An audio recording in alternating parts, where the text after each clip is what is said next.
Good afternoon or morning, everyone. I hope all is well.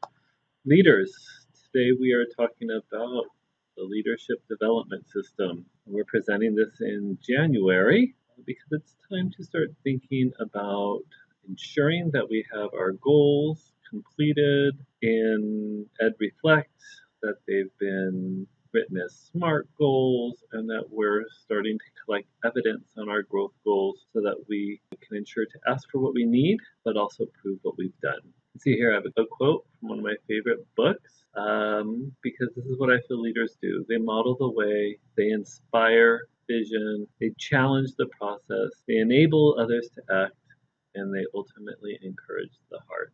So a little inspiration as we move into PUC Leadership Development System.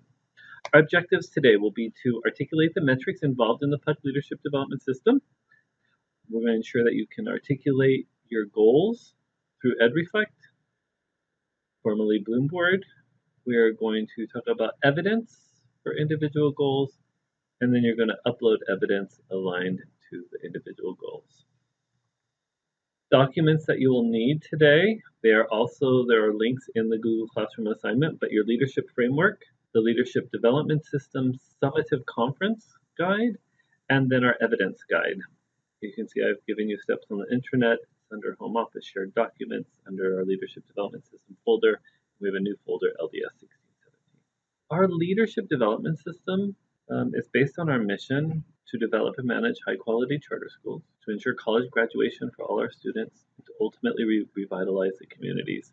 Embedded in our 3 commitments, and that what we, our leaders, set out to do at PUC schools. We have some core values as leaders: shared leadership, high accountability, and solutions-oriented. I always say that we have high accountability with high support at all levels: students, teachers, parents, and leaders. Knowing these core values of leaders, knowing the mission of PUC, we look at how do we develop leaders.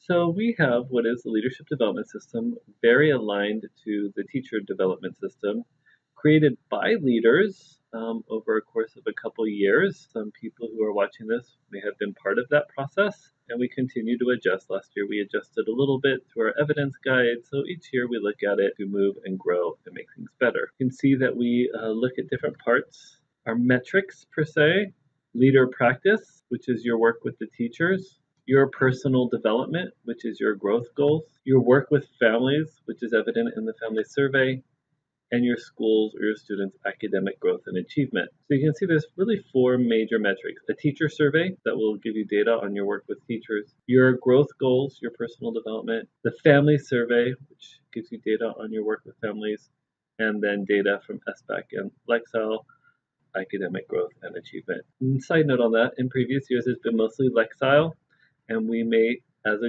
conversation with everyone, move into adding SBAC scores. So today we're specifically talking about your growth goals measured by your on Bloomboard and your evidence. There is a link to the LDS folder, which I talked about earlier.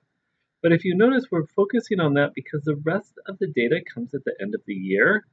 It's a process that you get the data, and so that what you're working throughout the year is setting goals for yourself and gathering evidence and uploading evidence so that there can be a conversation at the end of the year. What's very important is to have SMART goals.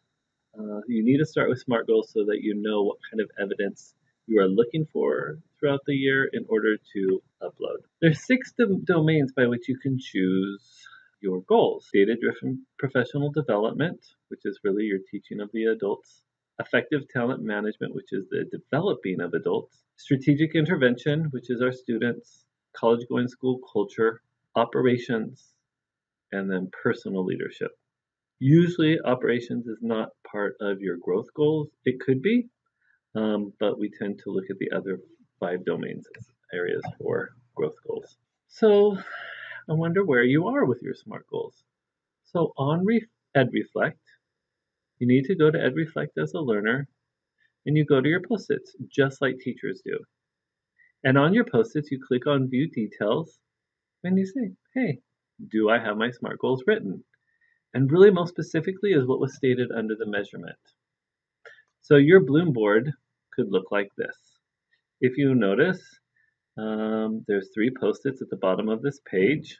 Your goal 1, goal 2, goal 3. It's linked to the framework.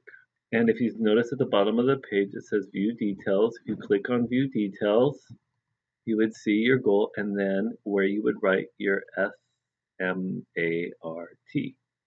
You must do that.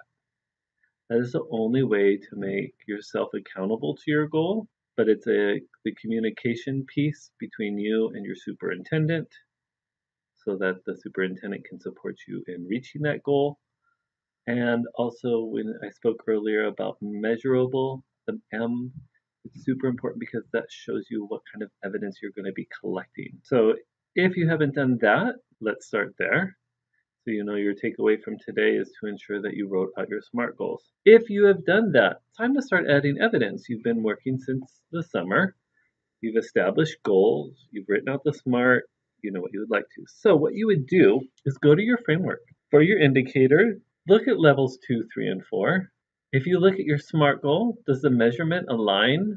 Then go to the evidence guide and say, hey, for this indicator, there are examples in the evidence guide.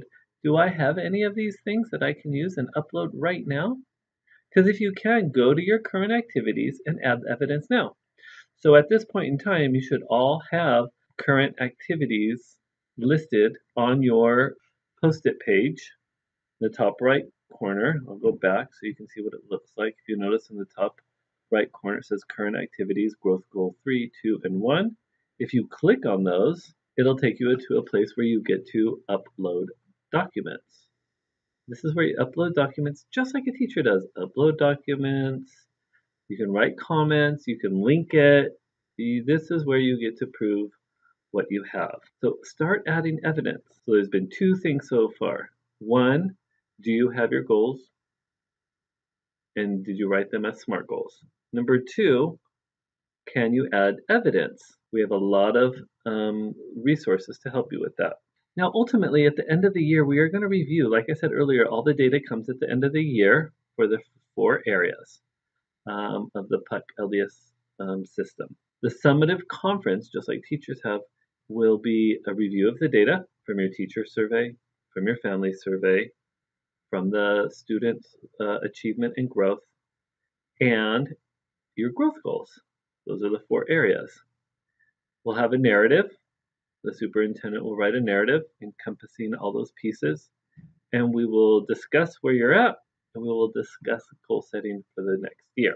So I'm hoping that this was a quick yet effective refresher course on leadership development system at PUC.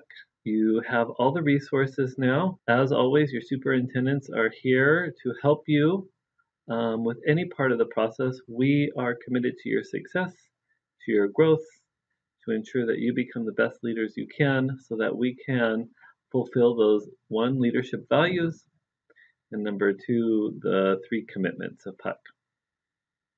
Take care.